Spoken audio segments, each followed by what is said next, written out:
Thousands, possibly hundreds of thousands, maybe even more, dead fish. There you go. Belly up, floating in the water. Some folks on Twitter are saying these are anchovies. They look a little big to be anchovies to me, but then again, haven't had an anchovy pizza in a while. We don't know exactly what caused it. We'll try to get on top of it, and our folks on the assignment desk are making some calls right behind us. We'll get you any information on what's going on in the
To the rest of the news, the Fukushima nuclear disaster could become a whole lot worse thanks to the Daiichi nuclear power plant's stricken nuclear number 4 reactor. While there's no fuel in the core of the number 4 reactor, there's a spent fuel pool teetering up 5 floors above the floor, above the ground in that reactor. And if the plant were to collapse, which is certainly a possibility, that spent fuel would spill out and cause unthinkable damage and release huge levels of nuclear radiation into the surrounding areas. So what is TEPCO, the company that runs it, doing to prevent a complete collapse of reactor number 4? And are their efforts enough to prevent yet another nuclear disaster in Fukushima?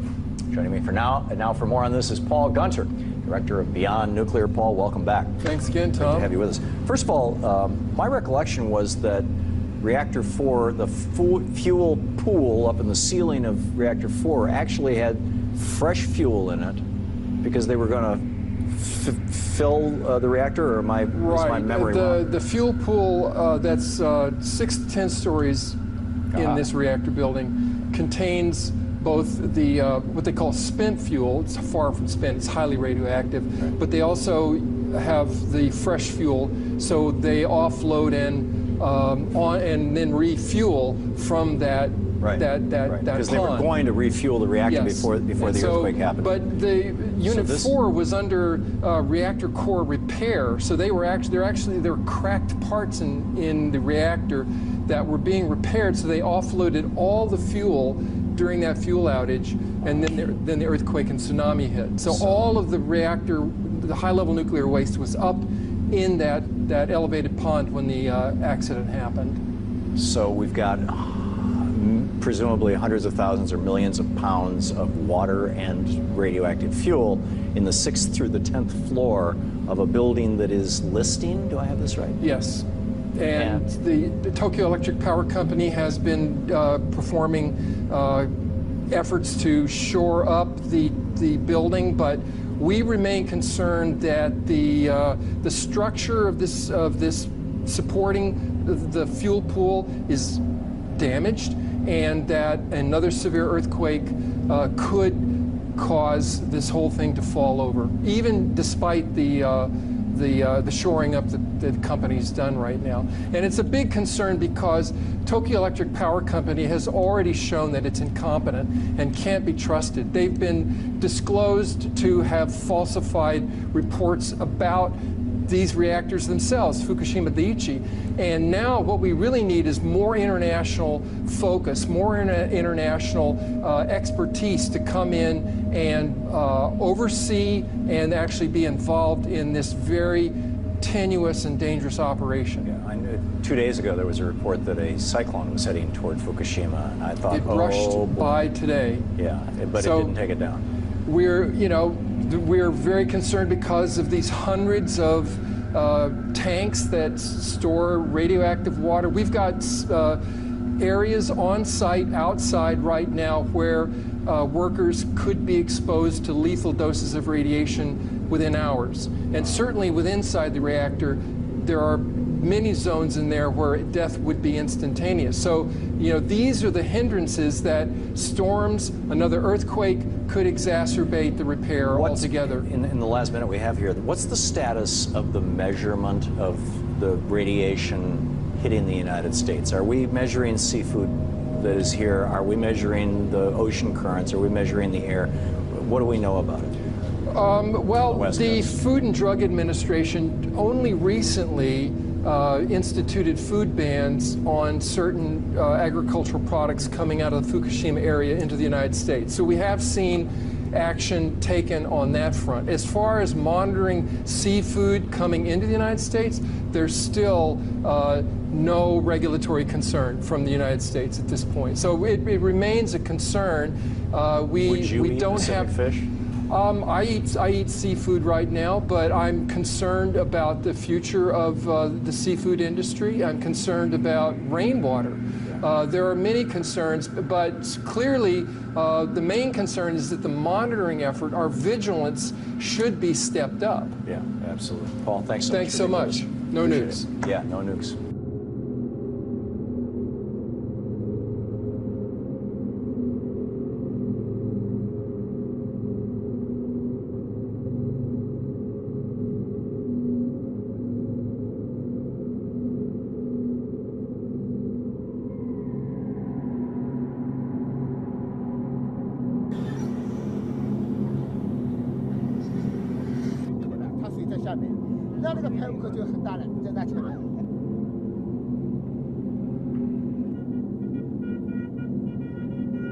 不得了，这一大片，臭的不得了，这么大，这么臭，就这么大。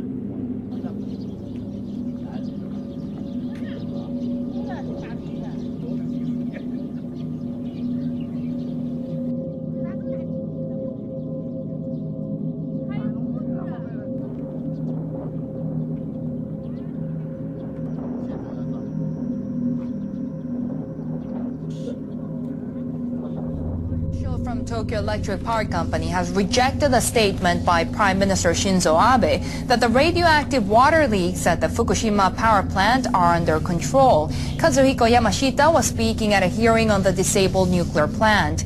The meeting was organized by the opposition Democratic Party, with officials from the government and TEPCO taking part. Yamashita was asked what he thought about Abe's speech last Saturday at a general meeting of the International Olympic Committee. Abe said the situation at Fukushima was under control. Yamashita said he believes the situation is not under control. He apologized for the leaks. He said what's happening now goes beyond TEPCO's predictions. Democratic Party Secretary General Akihiro Ohata says the Prime Minister should be held accountable. Prime Minister Abe should fully explain to the people of Fukushima and Japan the reasons behind his declaration that the situation at Fukushima Daiichi is under control. He has to follow through on his promise. DPJ President Banri Kaiyeda said the fact that a TEPCO official has acknowledged that the situation is not under control means a lot. He says it contradicts what Abe promised at the IOC meeting. Kaiyeda said he would call on all opposition parties to cooperate so that they can bring up the subject at an extraordinary session of the Diet. Chief Cabinet Secretary Yoshihide Suga said what the TEPCO official meant to say was that there were some individual leaks at Fukushima. Suga said he doesn't think the situation differs from what the Prime Minister described at the IOC meeting. A senior official from the company which operates the stricken nuclear power plant at Fukushima in Japan has admitted that the situation there is not under control. However, within hours, TEPCO released a statement saying the official meant to say something different. His comments came in response to an opposition MP at a meeting with the party. The politician asked whether the company considered the situation at the plant to be under control. "I'm sorry, but no, we don't," came the reply. In its subsequent statements, TEPCO said what the official meant to say was that there were continuous problems with storage tanks, and when radioactive water leaked out, it remained in front of the plant.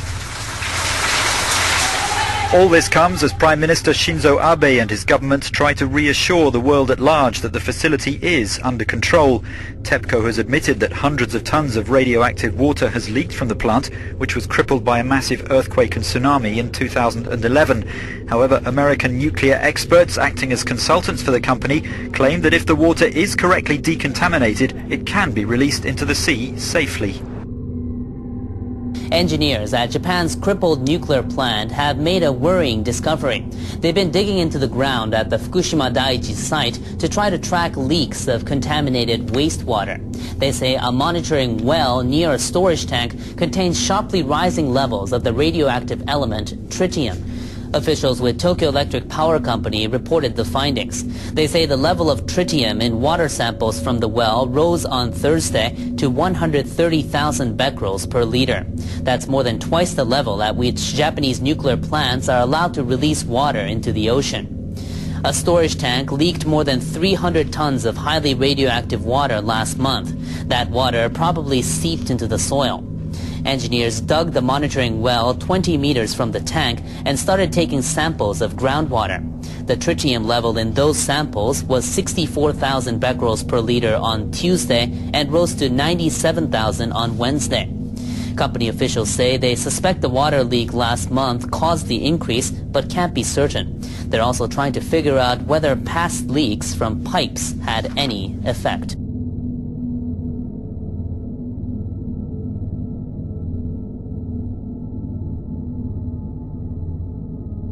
We're getting calls from medical doctors in Japan who are saying that they're being told by their bosses to tell their patients that none of the injuries they're experiencing are radiation related.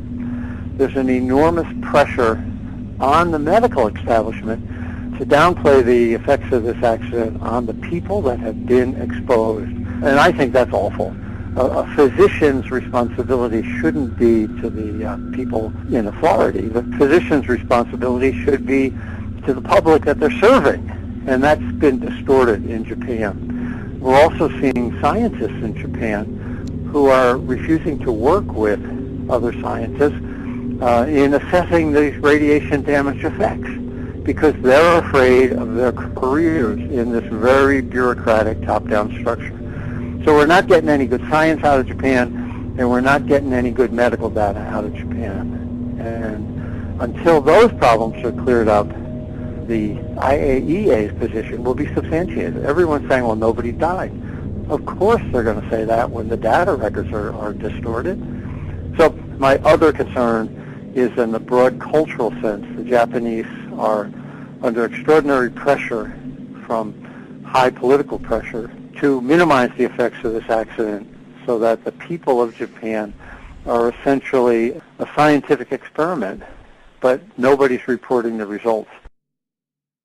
Officials in Japan's tourism industry are scrambling to draw more foreign tourists to the country.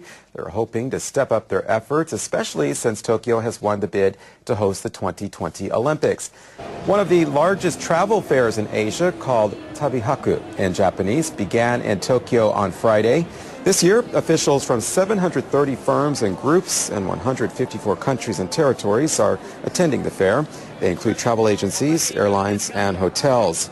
A Japanese mascot introduced local sake drinks. A tourism bus providing guidance on tourist destinations in 4 languages is also at the fair. More than 190 cities and towns in Japan took part in business negotiations. That's double the number last year. They use many colorful photos and maps for promoting tourist spots in their areas. This is a big tailwind for our industry. More foreign tourists will be coming to Japan as Tokyo is hosting the Olympics. There will be more efforts to organize tours for visitors from overseas, so they will get to know Japan better.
We really need to worry about. Some people might try to dismiss this as not important because the ocean is so big, the radioactivity will dilute, but the bioaccumulation is what reverses that process, and we sit at the top of the food chain. Right. Now, I know, some time back we talked, and you were telling me about efforts, volunteer groups who are putting together monitoring stations, both for air and water, but also looking for things like cesium in the fish.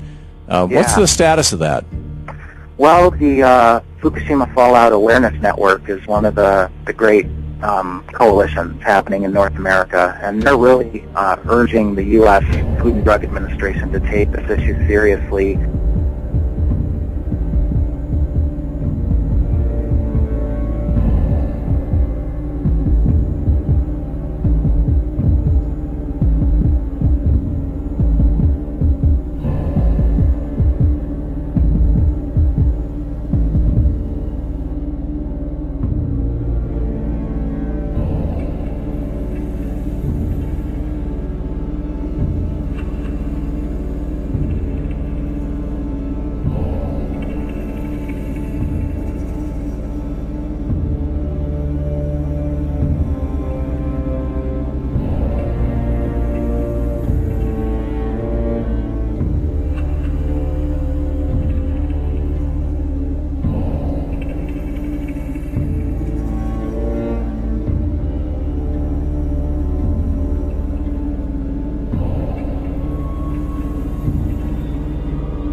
Put official federal monitoring at a much higher alert level on the food that's coming from the ocean, that's even being imported from Japan, because our regulations are much weaker than Japan's. Japan allows for 100 becquerels per kilogram of radioactive cesium in food. Beyond that, it's considered unfit for human consumption. Incredibly, in the U.S., the standard is 1,200 becquerels per kilogram. So we used to be importing Japanese contaminated food into the United States.